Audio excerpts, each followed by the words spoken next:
Chairman, honorable colleagues, and invited stakeholders and guests, it is my privilege to welcome everyone participating in the joint public investigative hearing of the House Committees on Interior, Nigeria, Content Development and Monitoring, and Commerce.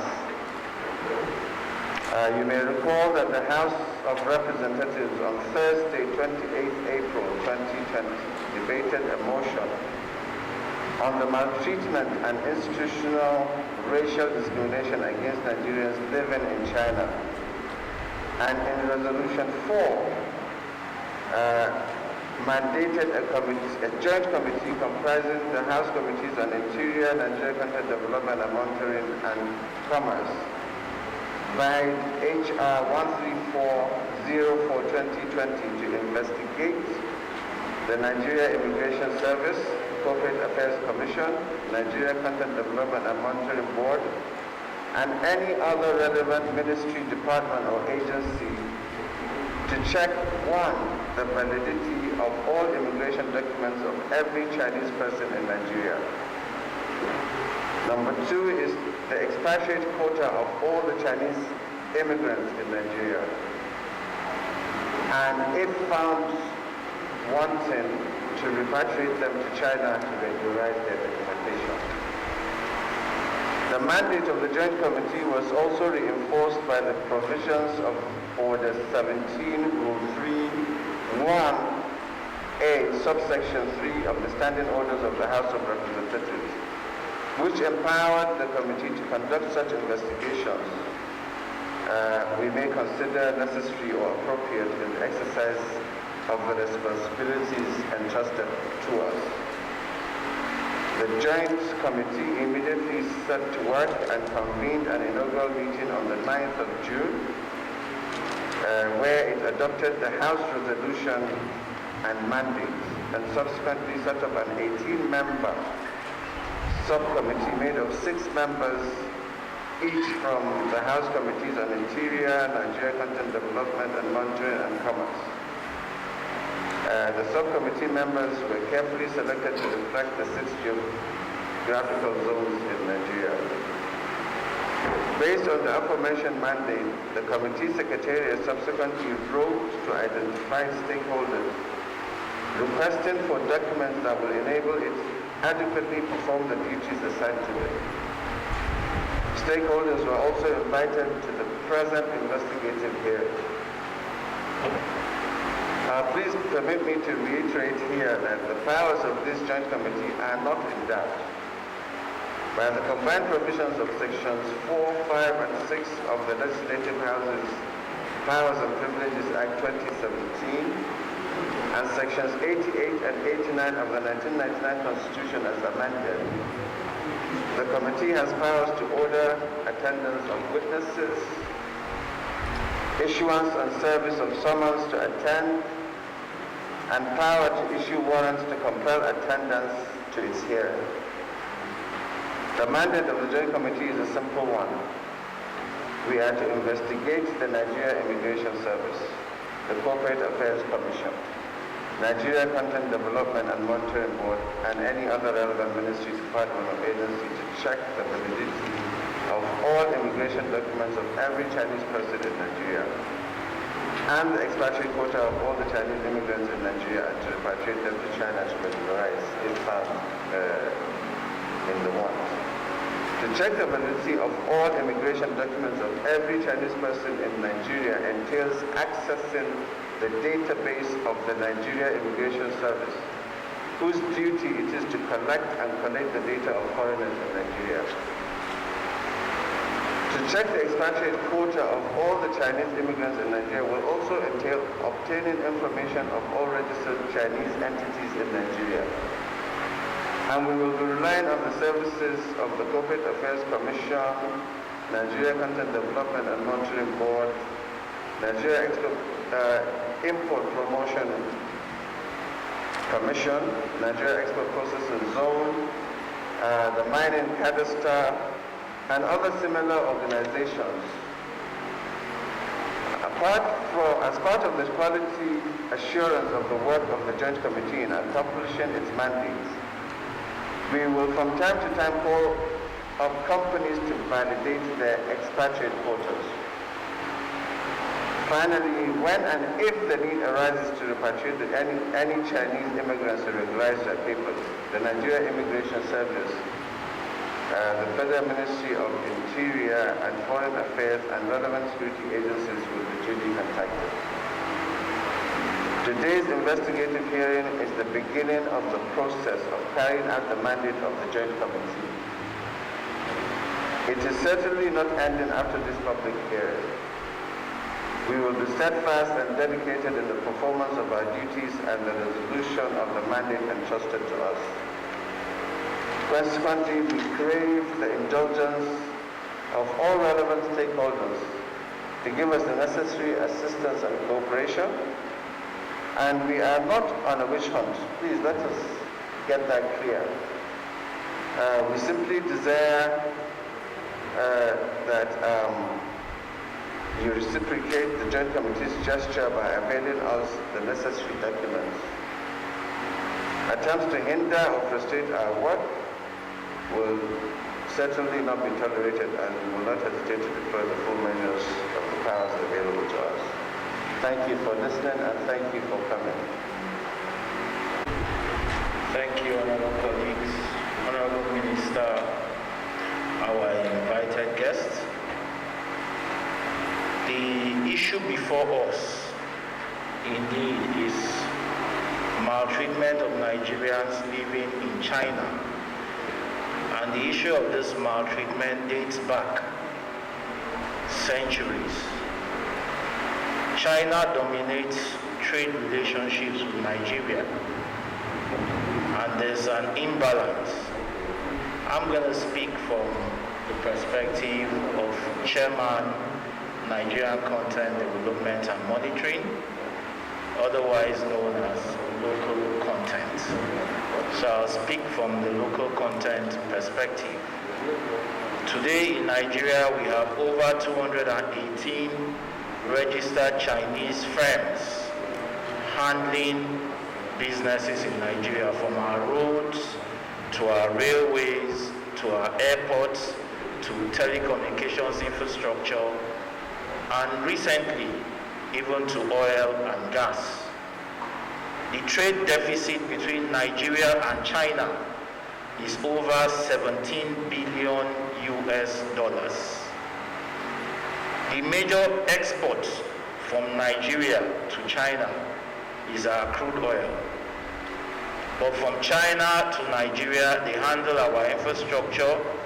There is the 847 million US dollars Abuja Kaduna rail. There is the 1.2 billion US dollars Lagos Ibadan expressway. There is the 1.1 billion dollar Kanu Kaduna railway. There's a 600 million dollar renovation of airport terminals from Abuja, Lagos, Port Harcourt, and Kanu. The total estimated cost of Chinese projects in Nigeria is over 47 billion US dollars. And all these projects are financed by Chinese loans. Even the smaller section of businesses in Nigeria, which are quarries, the Chinese have invariably taken over the quarries that supply materials to these main projects. Recently, quarry owners visited me in my office, and I had cause to ask them. They said their complaint is that the Chinese have run them out of business. And I was like, how can the Chinese run you out of business? They said the price the Chinese sell their quarry materials for, that they cannot afford to sell quarry materials for that price, otherwise they will run out of loss. I was dumbfounded. I said, you operate under the same atmosphere and all that. How come it is that they are selling at a low price, which is competitive, and you're not able to sell at that price? And it reminded me of a story I would like to share. In 2012, I happened to have been Commissioner for Works in Cross River State. And as Commissioner for Works, we're going to award the project for the contract for the access road to Tinapa and to the International Conference Center. So we invited for tenders. PW came in and put in their bid for about 6-point-something billion. Julius Berger put in their bid for about 7-point-something billion. A few other companies, their bid ranged between 6 billion to 7 billion. And then boom, the Chinese came and put in their bid for 2.5 billion. So I had to call a meeting because the disparity in the bids, I didn't understand it. So I called a meeting between PW, Julius Berger, and the Chinese. And I said, it's like you're not understanding the scope of work. And the Chinese said they understood perfectly the scope of work and they were going to deliver the job for 2.5 billion.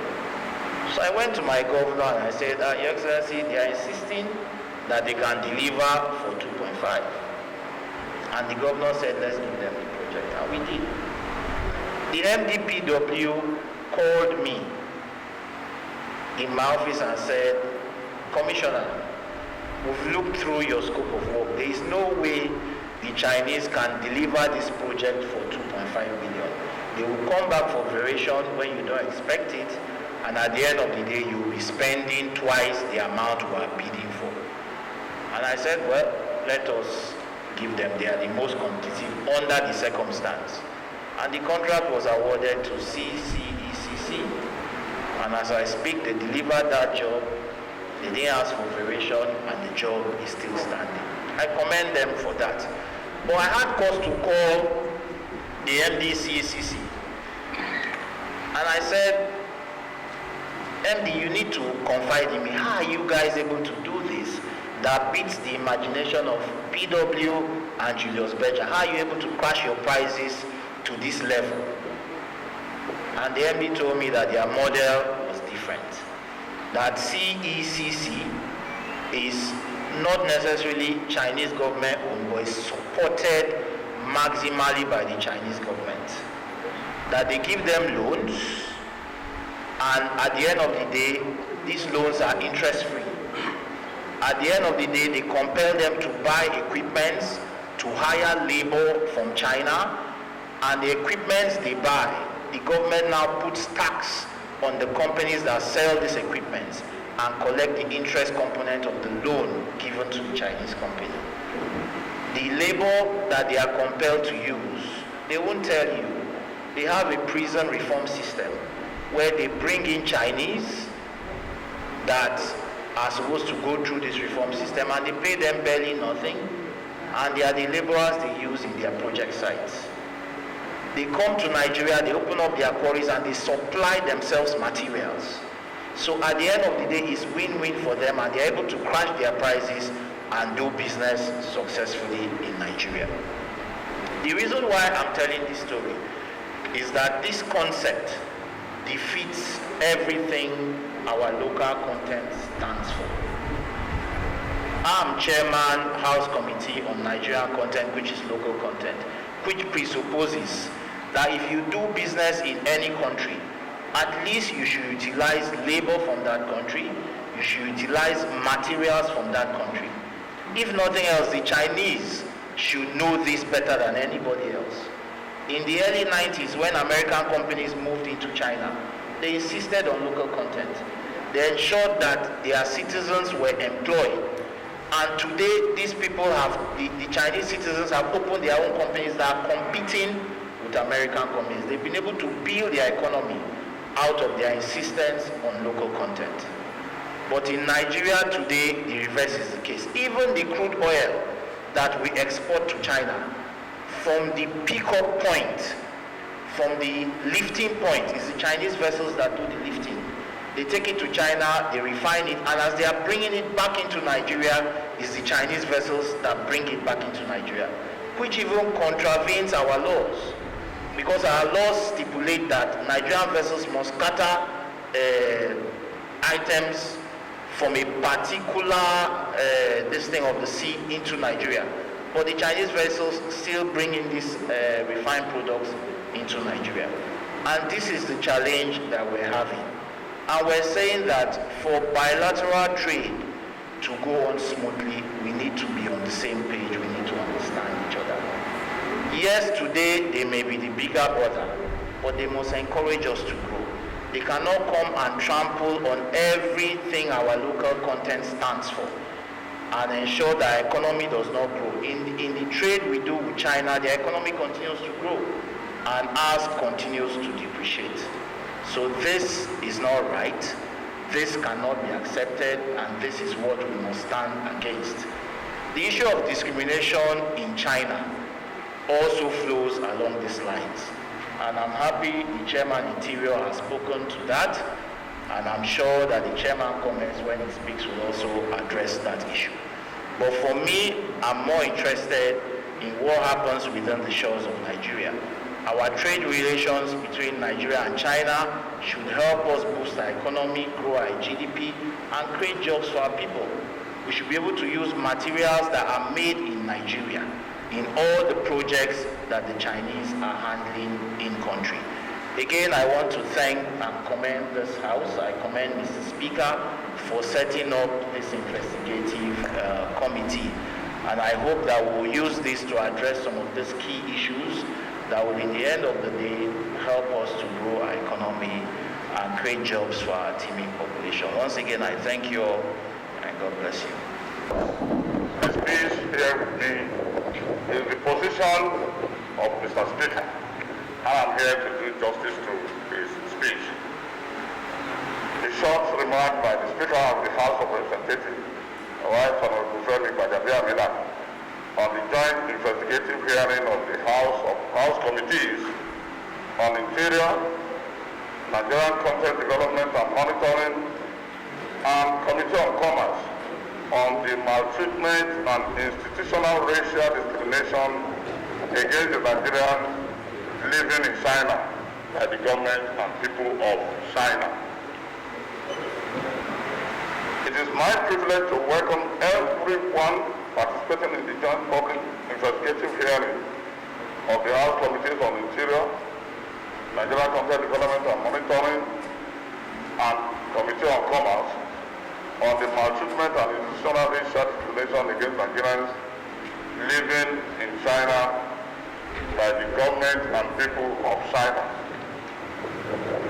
We may all recall that sometime in April 2020, we witnessed photos and videos which went viral in the social media and allegedly depicted institutionalized racial discrimination, maltreatment, xenophobic, assault and harassment, illegal detention, and forceful eviction of Nigerians and other Africans living in Guangzhou, China. Following stringent and vehement complaints by Nigerians, as the Speaker of the House of Representatives, I personally summoned the Chinese ambassador to Nigeria, Dr. Zhou Binjian, on 10th of April 2020 to register Nigeria's displeasure with the incident. Subsequently, the House of Representatives on Tuesday, 28 April 2020, in HR 134/104/2020 resolution issued a strongly worded House resolution condemned in its entirety the maltreatment, discrimination, and xenophobic attacks against Nigerians in the People's Republic of China. Apart from urging the Minister of Foreign Affairs and the Attorney General of the Federation and Minister of Justice to provide financial and other assistances to affected Nigerian citizens in China, the House took a two-pronged approach by constituting three joint committees to undertake two specific assignments towards remedying the ugly situation. First, the House in Resolution 5 of HR 134/04/2020 mandated the House Committees on Foreign Affairs, Interparliamentary Relations, Human Rights, and Diaspora to ascertain the extent of violation of rights of Nigerians in China, as well as losses arising from such maltreatment, and to further engage the Chinese Parliament appropriately to register Nigeria's National Assembly condemnation of the maltreatment, discrimination, and xenophobic attacks against Nigerians in China, and to ensure the cessation of such actions by its people and government, and that maltreatment meted to Nigerians are compatible with China's human rights obligations. Secondly, in Resolution 4 of HR 134/04/2020, the House mandated a joint committee comprising House Committees on Interior, Nigerian Content Development and Monitoring, and Commerce to investigate the Nigerian Immigration Service, Corporate Affairs Commissions, AC, Nigerian Content Development and Monitoring Board, and any other relevant ministry, department or agency to check the validity of all immigration documents of every Chinese person in Nigeria. And this area where I want to plead that Ministry of Transportation representative should take special note of. The resolution, precisely why we are here, is to check the validity of all immigration documents of every Chinese person in Nigeria, the expansive quota of all the Chinese immigrants in Nigeria, and to repatriate them to China for regularization of their documents, if any.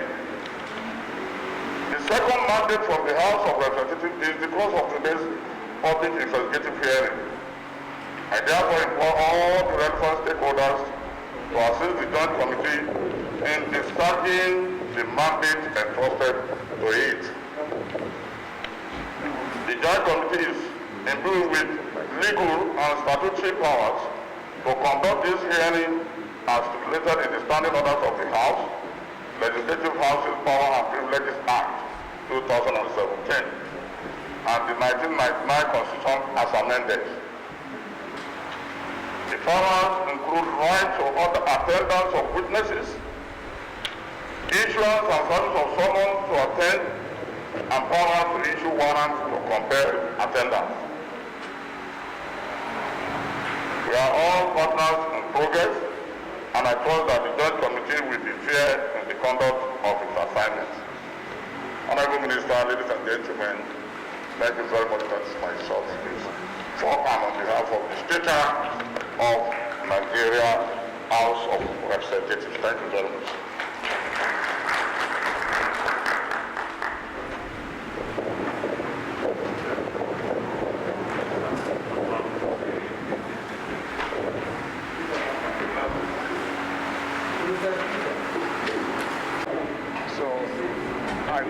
I do solemnly affirm that the evidence I will give at this hearing is the truth, the whole truth, and nothing but the truth. So help me God. I'm here to lead discussion on the issues that the two speakers they had deliberated on. So I would like to commend the House of Representatives for their prompt intervention in the reported cases of maltreatment and racial discrimination against Nigerians living in China, which led to the conduct of this public hearing. This Honorable House has demonstrated a huge commitment to protecting and defending the interests of Nigerians wherever they choose to reside, and it's commendable. I therefore thank the Joint Committee for inviting the Minister of Interior to this hearing. As the Honorable Joint Committee is aware, the Ministry of Interior is responsible for the administration and technical enforcement of the Nigerian Immigration Act 2015, and the Immigration Regulation 2017, as they all relate to the establishment of businesses in Nigeria by foreigners and the employment of expatriates. These responsibilities involve: 1. Issuance of business permit and expatriate quota positions. 2. Monitoring of the utilization of the quota positions granted to companies to ensure compliance with guidelines. Specifically, Section 36A of the Immigration Act 2015, amongst others, states that no person other than a citizen of Nigeria shall, on his own account or in partnership with any other person, practice a profession or establish or take over any trade or business whatsoever, or register or take over any company with limited liability for any such purpose without the consent in writing of the minister, given on such condition as to the locality of operation and persons to be employed by or on behalf of such person as the minister may prescribe. The Minister of Interior, therefore, has responsibility for enforcing the provisions of the Immigration Act 2015 as they relate to foreigners seeking to establish businesses in Nigeria, as well as the employment of expatriates. Processing of business permit and expatriate quota to Chinese nationals. The grant of business permit and expatriate quota positions to Chinese nationals, like those from other countries, is guided by the Immigration Act 2015 as well as the Immigration Regulation 2017 and the Ministry's Handbook on Expatriate Quota Administration. The guiding principles of these guidelines are to ensure that the processes lead to inflow of foreign direct investment, technology transfer, and skill development and job creation. In order to achieve these objectives, applications of business permit and expatriate quota positions go through prescribed administrative and technical processes. The administrative processes involve ascertaining that all the documentation requirements are specified in the handbook are satisfied. Let me pause. It has just occurred to me that I'm exposing myself on duty. Let me close my. I now realize that this is a public microphone that has not been decontaminated. So I was taking on due risk. Let me quickly come out of. You will manage the audition. But as much as you can, it has just occurred to me that I'm taking on due risk, which I must not take. I don't know. Yes, I'm okay now. Are you hearing me? Yeah. Thank you. I must not expose myself unduly. So that is taking responsibility. Let me pause there. Individuals must take responsibility for their own health in this period of COVID-19. So I thought I gave too much preference to clear audio, and I realized as I was talking that look, I'm exposed. So I'm taking responsibility. As I was saying, in order to achieve the objectives, application for business permit and expatriate quota positions go through prescribed administrative and technical processes. The administrative processes involve ascertaining that all the documentation requirements as specified in the handbook are satisfied. This includes the submission of such documents as certificate of incorporation with Corporate Affairs Commission, corporate affairs documentation showing the share capital of the company and details of directors, memorandum and article of association, evidence of registration of the company with Federal Inland Revenue Service, evidence of acquisition of operational premises, and certificate of capital acquisition where applicable. On the other hand, the technical processes include a review of the feasibility report, appraisal of job positions and their descriptions, assessment of the training program for Nigerian understudies, certificates and permits from relevant authorities to venture into certain field of businesses, the technological progress attained by Nigeria in a particular sector in relation to the home country of the intended expatriate, as well as prospects for technological value addition, and the proposed number of Nigerians to be employed by the company. It is important to state that depending on the peculiarity and level of specialization of some sectors, the ministry licenses with some MDAs like Ministry of Aviation, the Nigerian Content Development and Monitoring Board for the oil and gas sector, for recommendations before issuance of these documents. It must be stated that where licenses are required, like mining and health sectors, the ministry ensures that the processing applications are predicated on the presentation of the requisite licenses. It is worthy to note that the automation of the processing of extractive quota and related services by the ministry commenced on 3rd September 2018. This, we are talking about automation. Before 2018, it was done manually. But by 3rd of September 2018, that process has been automated. This has to a good extent sanitize the process as companies file application online via the ministry's portal www.ectbis.interior.gov.ng. While payments are made online through remitter retrieval reference RRR into the federal government treasury single account TSA. In addition, the ministry has established online linkages with the Federal Inland Revenue Service and the Nigerian Revenue Service to enable online verification of documents submitted by clients, thereby minimizing incidents of forgery and enhancing the integrity of the process. The establishment of online linkage with CSC and Nigerian Content Development and Monitoring Board is at the verge of being finalized. But it exists. We will finalize it completely very soon. Furthermore, as part of internal arrangement to enhance the credibility of the process, the military sets threshold of approval depending on service type and number of positions.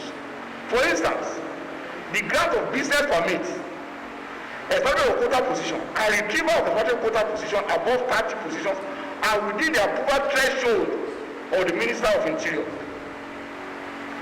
Also, renewal of extractive quota position from above 10 but no more than 30, as well as additional positions above 5, but no more than 20 are within the approval threshold of the PS, Permanent Secretary.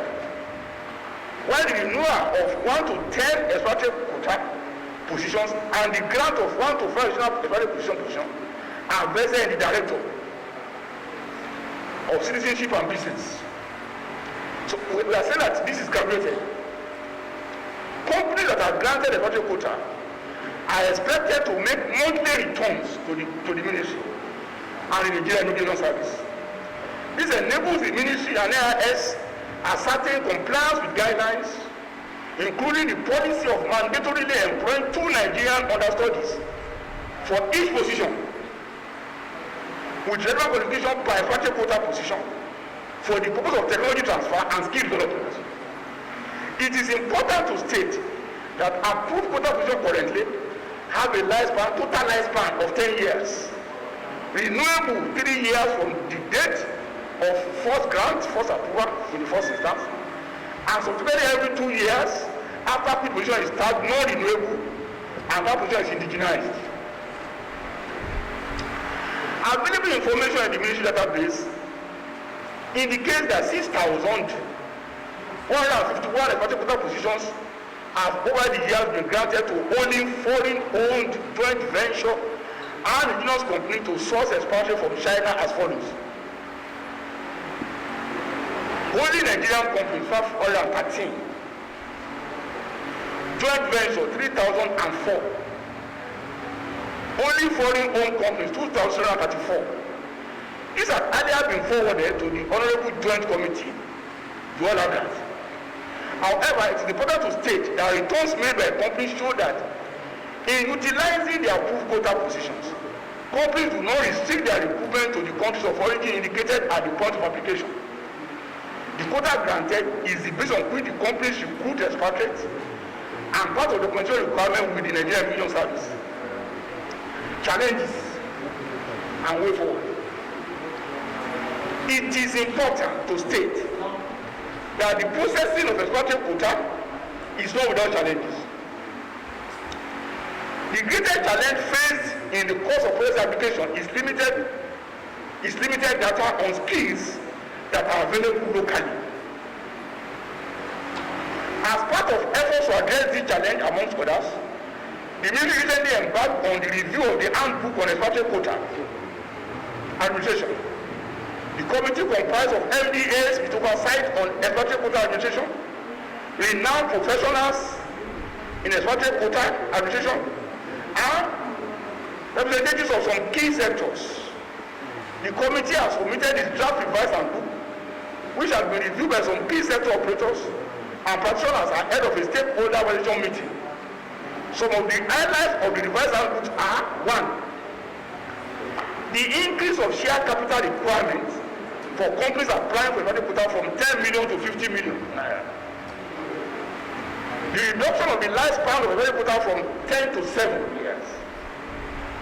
Administrative position for which expatriates are sought to ensure that Nigerians with such skills are given opportunity and accepting that the skills are not locally available.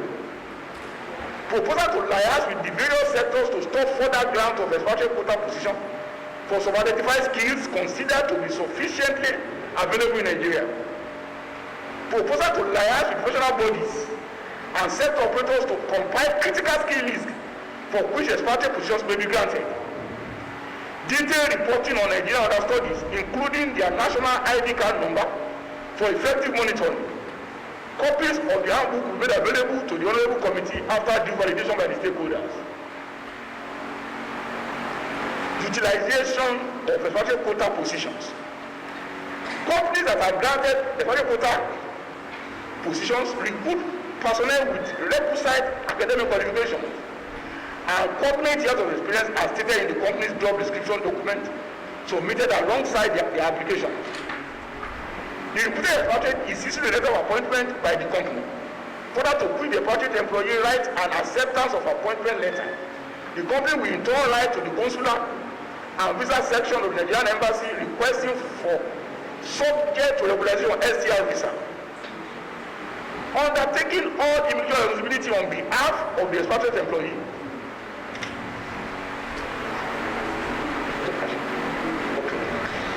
Well, I don't know. No, let me finish this. Let me finish. Okay. Money. The number, no, you say that. Let me continue.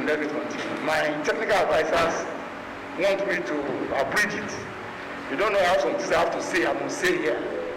And with my brothers and sisters, we are all committed patriotically to advancing the interests of Nigeria. And we are here to help one another. Yes. No, I'm just making up. I will do it. My technical advisors want me to pause, but I'm not going to pause. And with brothers and sisters who are committed to advancing the interests of Nigeria. As I was saying, the recruited expatriate is issued a letter of appointment by the company. Further, to put the expatriate employee rights and acceptance of appointment letter, the company will in turn write to the consular and visa section of the Nigerian embassy requesting for subject regularization visa, undertaking all responsibility on behalf of the expatriate employee. The expatriate proceeds to the Nigerian embassy, fills the IMM 222 attached photocopy of the expatriate quota approval, appointment acceptance letter, academic qualification, evidence of years of experience, and submits for leadership processes. What I'm trying to say here is that the process is so rigorous that it's difficult for anybody to just come here unless there are compromises beyond what anybody here can check. That's why I'm detailing the processes that must happen before an expatriate comes to Nigeria. Upon arrival of the expatriate onto the shores of Nigeria, his or her SCR visa is expected to be regularized within 3 months of arrival. Then the company must purchase a combined expatriate residence permit, an alias car processing form for the exploited employee. Attached the form IMM22, Companies Corporate Affairs Commission Registration Document. All documents submitted at the Nigerian Embassy where the exploited originated from, and submitted to the Controller General of Immigration, CGI. The Immigration Service, in collaboration with the Department of State Security, carried out a thorough security profiling of the expatriate before the CGI grants the expatriate SEPAC. For each expatriate employed by a company, 2 Nigerian graduates, who must either be first degree holder or HND holder, must be employed to understudy 2 for every one expatriate position. To understand the expatriate with a view of acquiring technical knowledge or expertise the expatriate possess for eventual occupation of the expatriate in the company by any of the 2 understudies. It is worth noting that refusal of a company to employ Nigerians to understudy the expatriate is employed attracts a penalty of a fine of 3 million for each position, as provided in Section 56 and 57 of the Immigration Act 2015. On the maltreatment, please, this is where I am interested in. Listen to me, my brothers, honorable members. This, to me, is very important. I agree to you. On the maltreatment and discrimination against Nigerians in China, we unreservedly condemn such acts. It's unconscionable, it's condemnable, and must be condemned by everybody. It has no place in the civilized world and should not be tolerated anywhere. I'm therefore calling on the Chinese government to address this disturbing and disconcerting report. Nigerians anywhere, and blacks particularly, everywhere. It's not just Nigerians in particular, but blacks generally anywhere should be accorded their human dignity and their rights protected. Where they have been accused of committing any offense or crime, the rule of law should be followed, and they should not be subjected to any arbitrary extrajudicial treatment. However, we need to avoid any precipitate action capable of escalating the situation and straining relations between our 2 countries. Let me take that line again. To me, it's very, very important. However, we need to avoid any precipitate action capable of escalating the situation and straining relations between our 2 countries. China is a friend. People's Republic of China is a friend and a great ally of Nigeria. Since our independence. It's not just that. Our contribution to our development and assistance in many areas are among us. We must note that prejudice and discrimination against Nigerians and foreign nationals, particularly black, did not emanate from official Chinese policy. We must note that prejudice, discrimination, racial profiling against Nigerians, blacks, and other foreign nationals did not emanate from official Chinese government policy. Rather, it is a challenge that emerged from the resurgence of nationalism and has propagated across the globe. It's a general human pandemic as against the COVID-19 pandemic. It's a general human pandemic that we must all condemn and persistently so do. In virtually all countries in Europe, the Americas, Asia, and even Africa, nationalists have relentlessly displayed hostility towards foreign nationals, and especially immigrants from Africa or other African nations. Prejudice and discrimination against anyone, not just Nigerians, are condemnable and should not be tolerated because they are barbaric, uncivilized, and primitive. We have the scars of the 2 world wars as reminders of the inevitable consequences of such acts. The nations of the world should work together to stamp out these evils Once again, I must thank you for your attention and opportunity to talk to you. I recognize the need for the House to do what it's doing. I call the Parliament the panel of grievances, where citizens come to pour out their minds and solution their problems. So you are very much on course, and I salute you for your patriotic commitment to our nation and our people.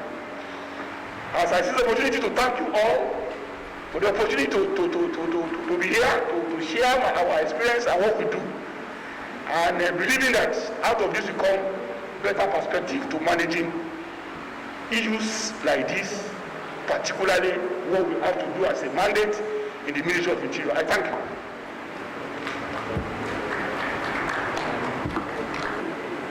So far, from the letter you sent to us, you requested us to give you the guidelines on imports and export to the country. We've given that. And then you also requested for regulations on foreign accounts in Nigeria. We've also done that. Again, you also requested for the list of commercial banks where Chinese have accounts. That we find it very, very difficult to get that because like any other person, everybody is free to choose a bank of his choice. And again, because of the nature of the identity in the bank, it's very difficult for you to have nationality. It's a very tedious something, but we have engaged the banks to actually drill down and get us that information. That information is not part of what we have given you. What we gave you was the list of the banks for now. But we are getting back to the banks to actually drill down to the database to give us nationalities of the accounts holders in the bank. That we'll get back to you again. Again, you also asked us to give us sectors of the economy where Chinese have presence. We don't have that in specific at all. But what we try to give you is that we've seen their footprints in certain sectors. We should also give you that. We felt that NIBC should be a better organization to have that information. Then lastly is the issue of guidelines for international trade and foreign investment, foreign direct investment. Yes, we have guidelines for it where we ask banks how to treat capital inflows to the country. That also has been submitted.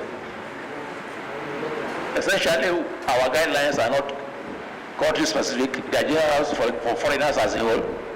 So except you ask a particular question, we will not be able to answer where Chinese are involved or they are in breach of those guidelines. So far, that's what we have given the committee. But we'll get back to you on the actual individual banks where Chinese have accounts in the country. Thank you very much. Thank you, sir. Moving on, Federal Ministry of Justice.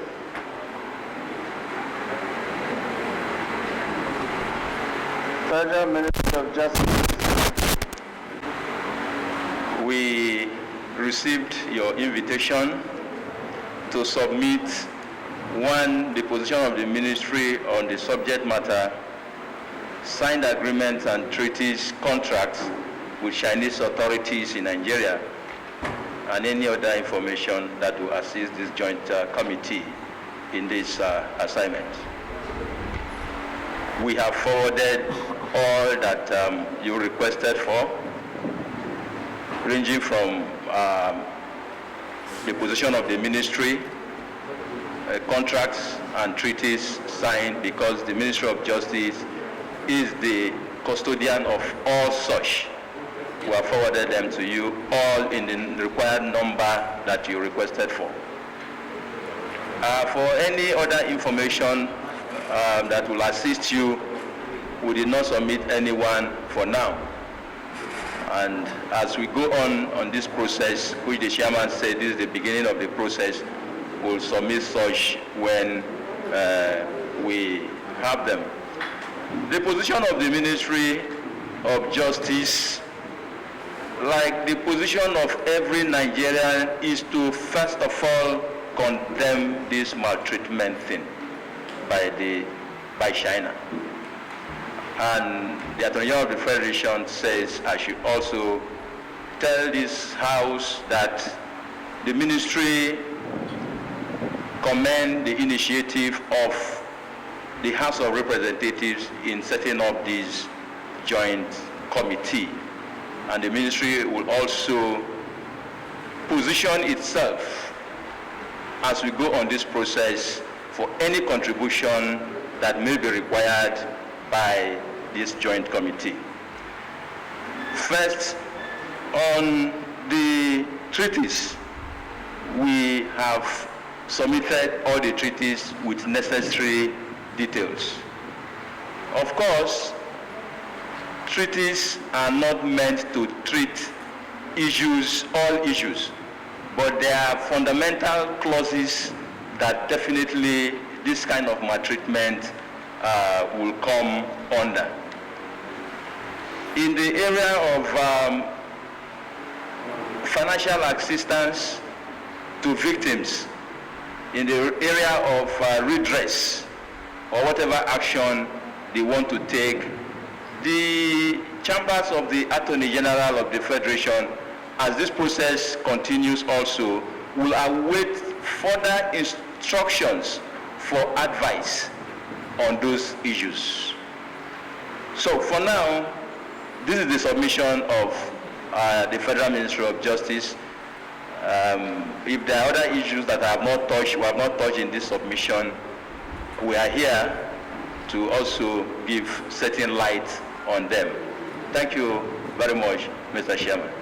We are going to be in full support because the issue at hand actually is not just for Nigeria but actually for the whole of Africa.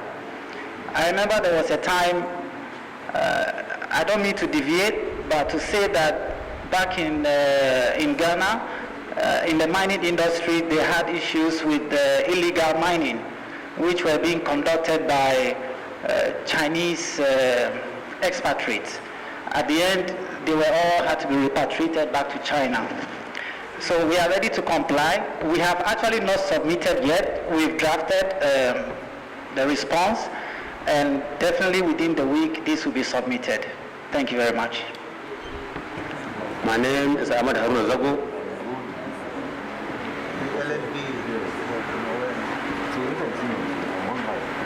My name is Ahmad Haruna Zago.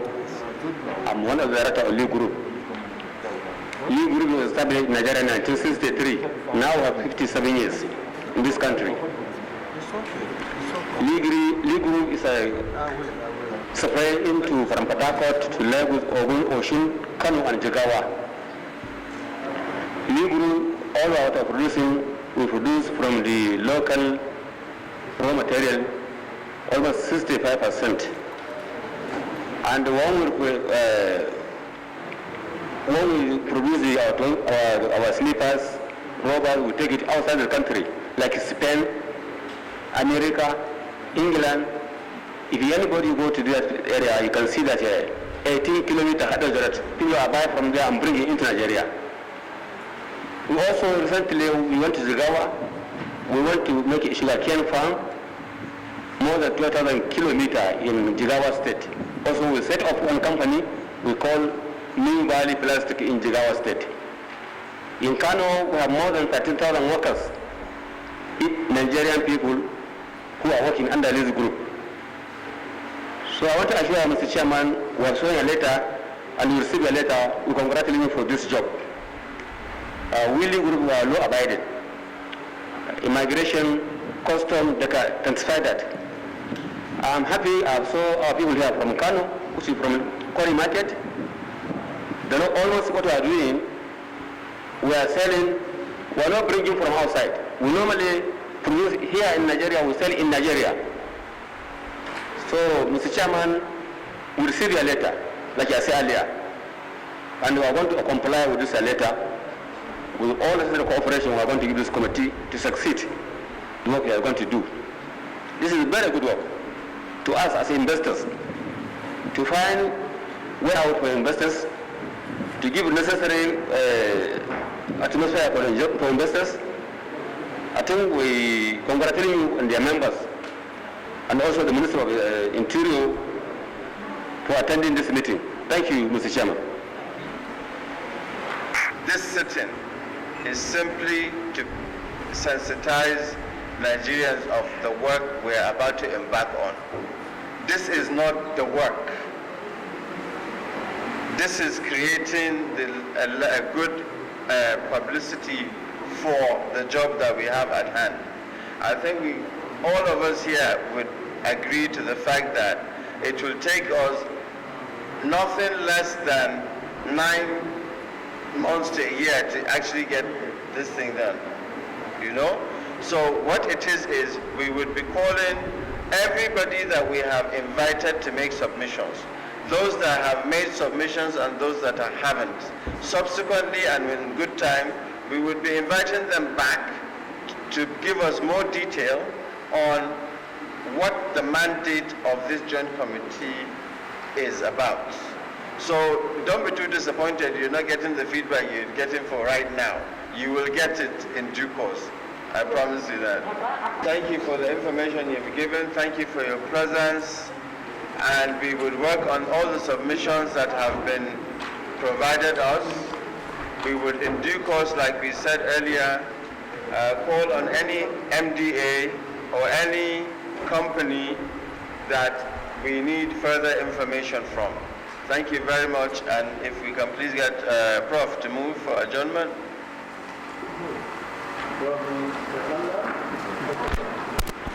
I hereby adjourn this joint investigative sitting synodite.